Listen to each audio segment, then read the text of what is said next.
Morning class.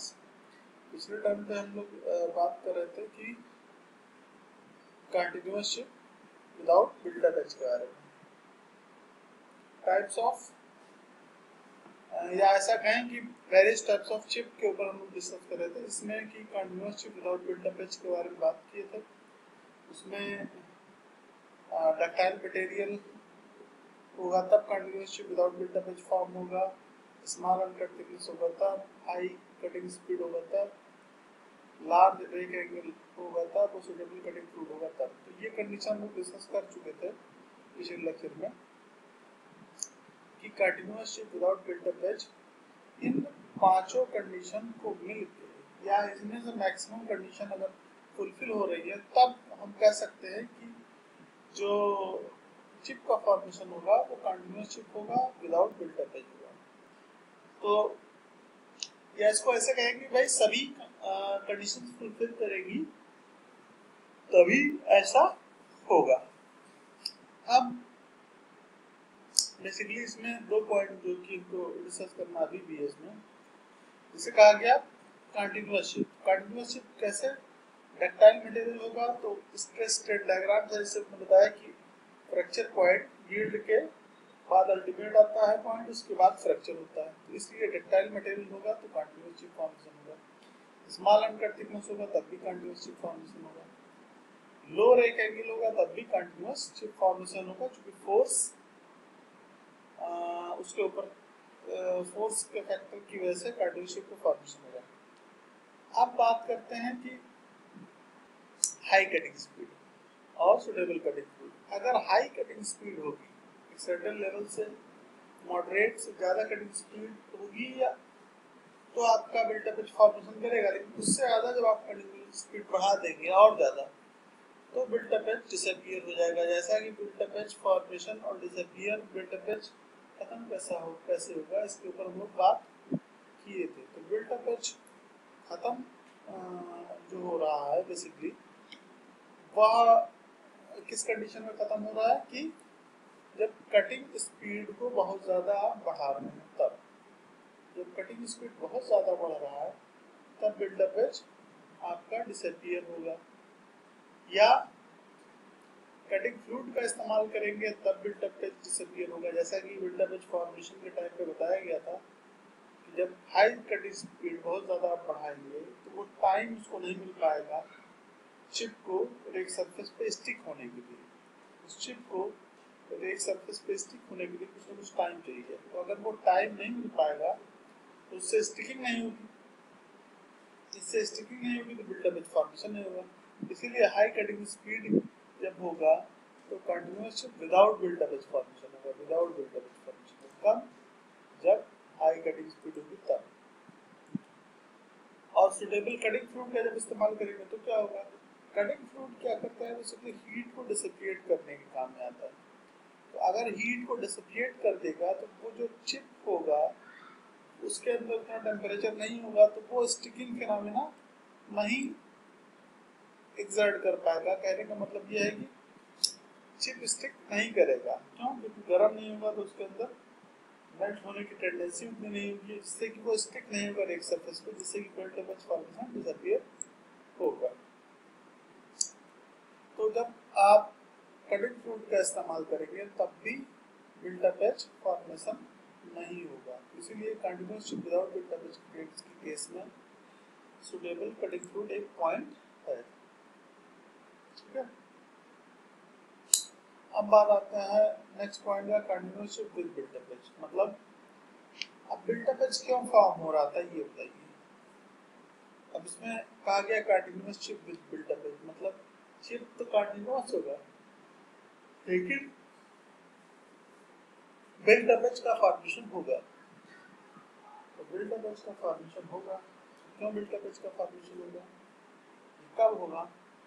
जब tool के rake surface और चिप के बीच में स्ट्रॉन्ग एडहेशन हो, मतलब उसके अंदर चिपकने की टेंडेंसी जब ज़्यादा होगी तभी यह चिप इस रेक सरफेस पर चिपकेगा। जब यह चिप इस रेक सरफेस पर चिपकेगा तभी बिल्डअप एज का फॉर्मेशन होगा।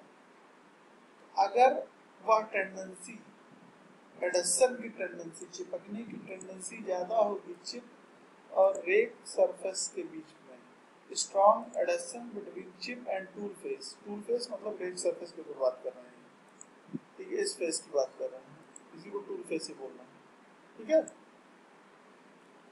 अगर strong adhesion between chip and tool face होगा तो बिल्ट-अप एज फॉर्मेशन होगा। मतलब अगर चिप के अंदर और इस टूल के इस सरफेस के अंदर एक दूसरे से चिपकने की टेंडेंसी होगी, बॉन्डिंग की टेंडेंसी होगी, एडहेशन की टेंडेंसी होगी, तब हम कह सकते हैं कि बिल्ट-अप एज का फॉर्मेशन होगा। तो चिप चूंकि कंटिन्यूअस है और बिल्ट-अप एज का फॉर्मेशन तब हो रहा है जब strong adhesion between chip and tool face occur कर रहा है तब, ठीक है। बाकी कंडीशन कंटिन्यूअस चिप चुकी है तो इसका मतलब यहाँ भी डक्टाइल वर्कपीस मटेरियल इस्तेमाल आप करेंगे, मेंशन भले नहीं है लेकिन इसका मतलब यही है, ठीक है। अब यहाँ पे लो रेक एंगल इस्तेमाल करेंगे, बिल्ट-अप एज का फॉर्मेशन हो रहा है तो रेक एंगल यहाँ पे लो होगा। रेक एंगल लो होगा मतलब कहने का मतलब ये है कटिंग वेलोसिटी के परपेंडिकुलर और इस रेक सरफेस के बीच का एंगल अगर कम होगा तब भले ही कंटिन्यूअस चिप का फॉर्मेशन हो लेकिन उस समय बिल्ट-अप एज का भी फॉर्मेशन होगा। तो continuous chip with built up edge कब होगा? जब लो रेक एंगल होगा, जब लार्ज अनकट थिकनेस होगा। अनकट थिकनेस जब ज्यादा होगा तब भी बिल्ट-अप एज का फॉर्मेशन होगा। लार्ज अनकट थिकनेस होगा तब भी एडेयर होने की टेंडेंसी बढ़ेगी, ठीक है। रेक एंगल कम होगा तब भी एडेयर होने की टेंडेंसी बढ़ेगी, इसलिए कहा गया कि बिल्ट-अप एज का फॉर्मेशन होगा एडेयर होने की टेंडेंसी के कारण, ठीक है। नेक्स्ट है discontinuous chip.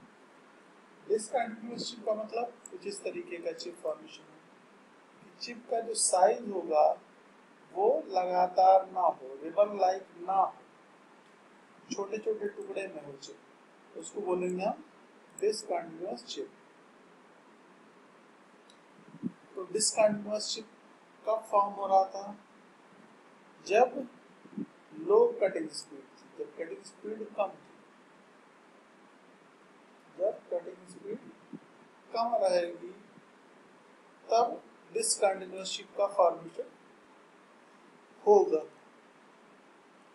Workpiece material brittle होगा तब भी डिसकंटिन्यूअस चिप का फॉर्मेशन होगा। आप ब्रिटल होने से क्या रिलेशन सीखो? जब आप stress strain diagram brittle workpiece material के ऊपर स्ट्रेस स्ट्रेन डायग्राम आप बनाते हैं तो आप ये देखेंगे यील्डिंग के जस्ट बाद, यील्ड होता है ना जब तक ब्रेक पॉइंट उसमें आ जाता है, मतलब फ्रैक्चर पॉइंट जल्दी अगर करता है, अगर फ्रैक्चर पॉइंट यील्डिंग के जस्ट आसपास ही फ्रैक्चर पॉइंट अगर कर रहा है, यील्डिंग के जस्ट बाद जैसे ही प्लास्टिक डिफॉर्मेशन इनिशिएट होने वाला होता है वैसे ही ब्रेकज अकर करता है, ब्रेक अकर करता है, फ्रैक्चर अकर करता है। तो वह फ्रैक्चर पहले ही अकर कर जा रहा है, इसलिए वह कंडीशन ही नहीं क्रिएट हो पा रहा है कि चिप फॉर्म हो, वो कंटिन्यूअस चिप फॉर्म हो। तो चिप के कंटिन्यूटी को कौन ब्रेक कर रहा है? ये वर्कपीस का मटेरियल की एक प्रॉपर्टी ब्रेक कर रही है। वो प्रॉपर्टी क्या है कि भाई स्ट्रेस स्ट्रेन डायग्राम जब ब्रिटल मटेरियल का आप खींचेंगे तो ये पाएंगे कि प्लास्टिक डिफॉर्मेशन इनिशिएट होने से पहले ही, जैसे ही प्लास्टिक डिफॉर्मेशन इनिशिएट होता है फ्रैक्चर अकर होता है। तो इसका मतलब इस बहुत कम समय में ही फ्रैक्चर अकर होगा in case of brittle workpiece material अगर यूज करेंगे तो इसका मतलब कि डिसकंटिन्यूअस चिप का फॉर्मेशन होगा अगर आपने वर्कपीस मटेरियल ब्रिटल सेलेक्ट किया तो डिसकंटिन्यूअस चिप के लिए एक कंडीशन ये है कि वर्कपीस मटेरियल आपका ब्रिटल होना चाहिए। अगर वर्कपीस ब्रिटल मटेरियल नेचर का है, ब्रिटल वर्कपीस मटेरियल है, तो ऑब्वियस सी बात है कि कंटिन्यूअस चिप नहीं आपको मिलेगा, आपको जो चिप मिलेगा वो डिसकंटिन्यूअस चिप मिलेगा। नेक्स्ट पॉइंट है small rake angle. Rake angle की वैल्यू जब कम होगी तब भी आपको देखने को मिलेगा कि डिसकंटिन्यूअस चिप का फॉर्मेशन हो रहा है। आप इससे और इससे आपको कंफ्यूज होने की जरूरत नहीं है। यहाँ भी स्मॉल रेक्टेंगल है, यहाँ भी लो रेक्टेंगल है, यहाँ पे डिसकंटिन्यूअस चिप है, यहाँ कंटिन्यूअस चिप है। तो हमने पहले बताया कि खाली एक या दो पॉइंट, ये दोनों पॉइंट अगर ले लेते हैं, यहाँ पे लार्ज अनकट थिकनेस यहाँ भी है, लार्ज अनकट थिकनेस यहाँ भी है, तो ये दोनों पॉइंट मिलके केवल नहीं डिसाइड कर पाएंगे कि कंटिन्यूअस चिप का फॉर्मेशन होगा या डिसकंटिन्यूअस चिप का फॉर्मेशन होगा। ये कौन डिसाइड करेगा?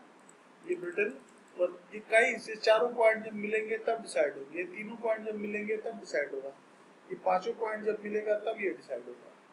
ठीक है।